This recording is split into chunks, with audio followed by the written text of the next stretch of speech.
Imagine this. Tomorrow, every cargo ship in the world stops. No more loads crossing the oceans. What happens to global agriculture? The answer is brutal. In just months, field productivity crashes by half. Billions of people face the real threat of hunger. And this has nothing to do with drought or climate change. Seriously, we are talking about a magic powder mined from dark caves and giant industrial complexes on the other side of the planet. This powder keeps humanity alive. Fertilizers are the invisible engine of agribusiness. They are not just fertilizer anymore. Today, they are the most powerful and silent geopolitical weapon of the 21st century. If this flow stops, your crop and your wallet pay the price first. In today's episode, we uncover the hidden side of the global fertilizer market, who really controls it, who is completely hostage to it, and how much time of extraction do we still have left. But here's the truth. To understand the real value of this resource, look down at your soil. The entire biology of high-performance agribusiness comes down to three simple letters: NPK. Nitrogen, N, is the growth engine. It gives that intense green color to your crops and makes plants gain mass fast. Phosphorus, P, is the plant's battery. It builds deep, strong roots and powers flowering. Potassium, K, is the shield and the scale. It increases resistance to pests and drought, and it fills the grain, giving it real weight at harvest. But why do we need to buy so much of it? The answer lies in our geography. High-production tropical soils like those in Brazil are old, acidic, and naturally very poor in these nutrients. Nature did not design the Cerrado to deliver 100 bags of soybeans per hectare. We force maximum productivity with chemistry. In these soils, NPK is not an optional supplement. It is the support of life itself. Cut the fertilizer, and the tropical soil simply shuts down. If this fertilizer is so vital, why don't we produce our own NPK everywhere? The answer is tough. Mother Nature was not democratic. The minerals for fertilizers are concentrated in the hands of a dangerous global oligopoly. For phosphorus, Morocco controls about 70% of the world's phosphate rock reserves. For potassium, the giant reserves sit locked in Canada, Russia, and Belarus. They set the rhythm of the entire market. But here is a detail the market does not like to talk about: scarcity. Unlike nitrogen, phosphorus and potassium are finite. They are mined from the earth. Experts warn of peak phosphorus, the moment when extraction begins to decline and costs explode. Some projections show we have only 50 to 100 years of easily accessible reserves left. In this global chess game, Brazil plays defense. Which part of the NPK triad is our biggest Achilles heel? Potassium. Brazil imports nearly 95% of all the potassium used in its fields.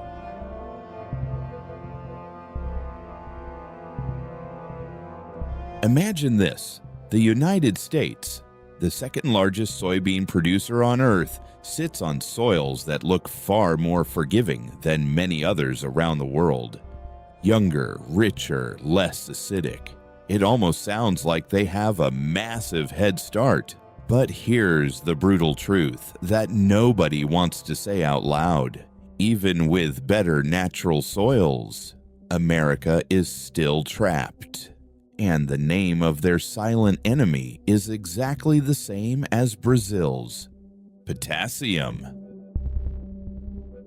While many assume the American Corn Belt has a clear advantage, the reality is more complicated. Soils in Illinois, Iowa, and Indiana usually sit at a more comfortable pH between 5.8 and 6.8. They don't need to fight the land as aggressively.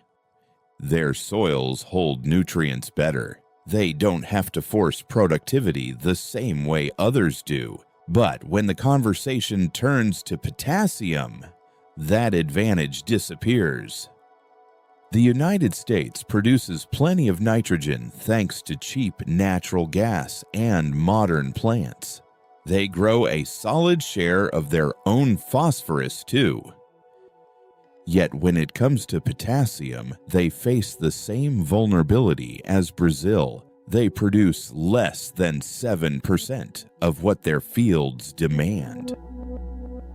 Nearly 93 to 95% of all the potassium used in American agriculture is imported, mostly from Canada. Just like Brazil, a single disruption in Canadian supply, a geopolitical storm involving Russia or Belarus, or even political tension with their northern neighbor, and the price of potassium can explode overnight for both of the world's soybean giants.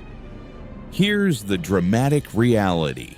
The United States imports far less fertilizer overall, but they are dangerously dependent on one single nutrient. Brazil may be chained by volume, but America is chained by a critical bottleneck. In the end, the two biggest soybean producers on the planet, Brazil and the United States, are both hostages to the same invisible powder coming from distant mines and foreign borders.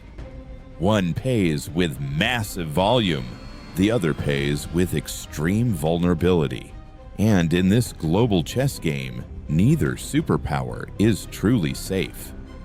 While the world races toward bio-inputs and precision farming to reduce import dependence, American farmers are quietly feeling the same pressure, because in the ruthless world of fertilizer geopolitics, no one, not even the mighty American farmer, is completely protected.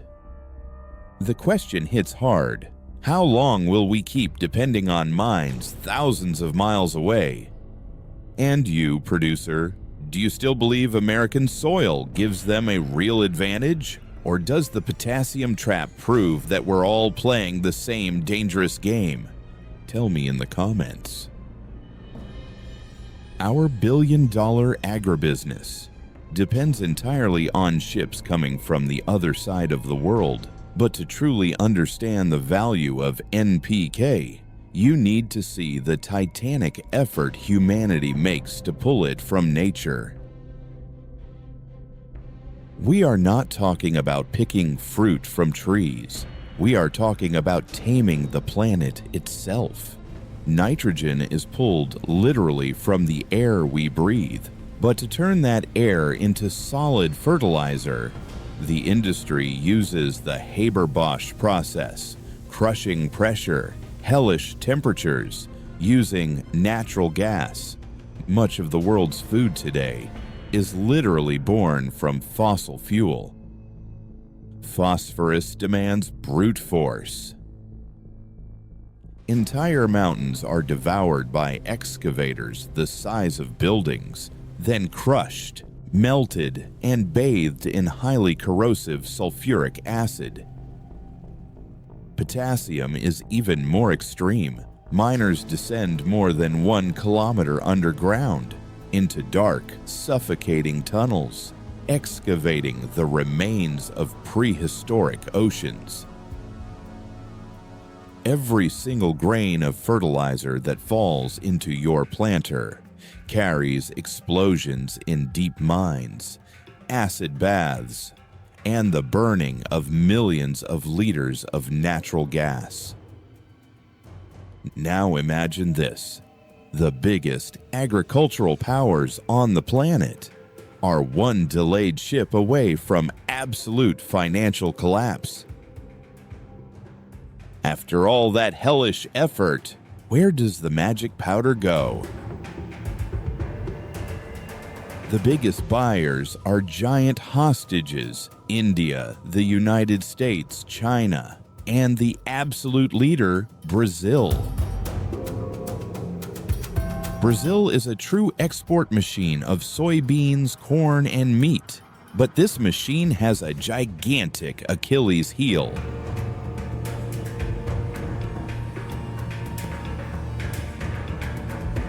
More than 44 million tons arrive at our ports every year. The bill floats between $15 and $20 billion annually. Money that should stay in the producer's pocket crosses the ocean to fill foreign coffers. Fertilizer can represent up to 35% of the total cost of producing 1 hectare of soybeans. It is the highest bill the producer pays. The Russian mine and the Canadian factory are invisible partners in every grain you harvest. You already knew that a severe drought in the Panama Canal, or one ship stuck in Egypt, could ruin your harvest here in Brazil. The reason has nothing to do with water. It has everything to do with the clock. Welcome to the root of risk. The logistics of fertilizers is a global nightmare. Potassium or phosphorus crosses oceans for weeks, only to face kilometer-long lines, bureaucracy, and lack of warehouses. Then thousands of kilometers by truck into the Brazilian interior. But fertilizer has a merciless enemy: the calendar. There is the planting window, the exact moment when the land and rains are perfect. If the fertilizer arrives 15 or 20 days late, the producer is forced to plant outside the window. Planting late means smaller plants, higher pest risk, and a brutal drop in yield. This logistical tension is nothing compared to what happens when superpowers decide to use fertilizer as a weapon of war. We have seen that the agribusiness cycle is fragile: extraction, logistics, calendar, and climate. But the biggest risk is not a storm at sea. It is a signature on a piece of paper. Welcome to the hidden side. Fertilizers became geopolitical weapons of mass destruction. Shutting off the NPK tap is as powerful as shutting off the oil tap. When sanctions hit Russia or Belarus, or when China bans phosphorus exports, the global market panics. The cascade effect is brutal and immediate. If natural gas becomes expensive in Europe, nitrogen factories stop. Prices double or triple overnight. That cost is passed forward. That blocked ship turns in just months into inflation in meat, soybean oil, and the bread at your corner. The economic crisis is born at the root of the plant. After this entire scenario of war and dependence, one question remains: is the producer condemned to be a hostage forever? The answer is no. The escape route is literally invisible to the naked eye. Welcome to the new era of agribusiness, bioinputs. Today, super-resistant bacteria and fungi capture nitrogen from the air and deliver it for free straight to the roots. Brazil is already becoming a world leader in biological fertilizers, nature working in favor of the farm's cash flow. And when chemical fertilizer is still necessary, the rule is surgical precision. With drones, satellites, and heat maps, we apply NPK only where the soil really needs it. What used to be waste now becomes profit margin at the end of the harvest. The game has changed. To survive and earn big, the producer needs to be a global strategist. He needs to understand that the mine in Canada, the ship in the Suez Canal, and the bacteria in his own soil are all part of the same cost spreadsheet. And you, in your region, has the dependence on imported fertilizer already cost you sleep in recent harvests? Are you already testing biologicals on your farm? Tell me in the comments. I really want to know what is happening on your operation. If this video opened your mind to the true invisible chess game of agribusiness, leave your like, subscribe to the channel, and turn on the bell. Knowledge is your best fertilizer. A big hug, and see you in the next episode.